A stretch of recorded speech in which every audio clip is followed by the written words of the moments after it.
Hello guys, இன்னைக்கு big பாஸ்ல கானா பாலா அவரோட ஸ்டோரியை வந்து இன்னைக்கு சொன்னாருங்க. அவரோட ஸ்டோரி வந்து ரொம்ப எமோஷ்னலான ஒரு ஸ்டோரியாக வந்து கன்வே பண்ணாப்புல. நமக்கும் அது கேட்டதுக்கப்புறம் கொஞ்சம் எமோஷ்னலாக தான் ஃபீல் ஆச்சு. அப்படி என்ன சொன்னார் அப்படின்னா, அவர் சின்ன வயசுலேருந்தே வந்து டெத்தில் போய் ஆடுறது, டெத்தில் போய் பாடுறது இந்த மாதிரி பண்ணிக்கிட்டே இருக்கும்போது, சுற்றி இருக்கிறவங்க எல்லாருமே வந்து ஏன்ப்பா இப்படி பண்ணுற அப்படின்னு கேட்டாலும், அவருக்கு அது மேலே உள்ள ஆர்வத்தினால அவர் வந்து கண்டினியூஸாக பண்ணிகிட்டு இருக்காரு.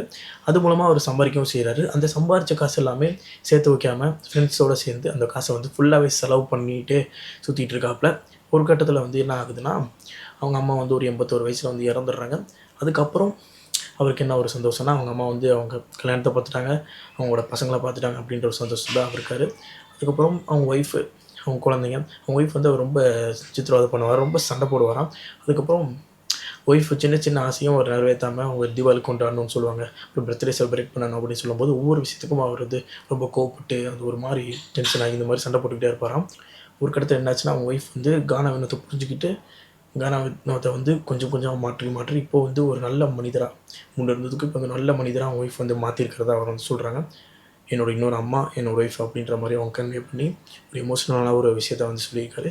இன்னும் என்ன சொன்னார்னா, அவங்க ஒய்ஃபுக்கு வந்து பாட பிடிக்கும், எழுத பிடிக்கும், டைரக்டிங் பண்ண பிடிக்கும், கதை எழுத பிடிக்கும், இந்த மாதிரி சொன்னார். என் ஒய்ஃபுக்கு ஒரு படம் டைரக்ட் பண்ணணும்னு ஆசை, அது கூடிய சீக்கிரத்தில் நடக்கும் அப்படின்னு சொல்லி ஒரு எமோஷ்னலான ஒரு நோட்டோட முடிச்சிருந்தார். கானா வினோத்தோட ஸ்டோரி வந்து உண்மையாலுமே ஒரு எமோஷ்னலான ஒரு ஸ்டோரி தான் இருந்துச்சு.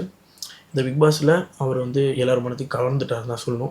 அதுக்கு முக்கிய ரீசன் அவரோட பாடல்கள் மூலமாக அவர் கன்வே பண்ணுறதா இருக்கட்டும், அவரோட காமெடி சென்ஸ் வந்து வேறு லெவலில் இருக்குது.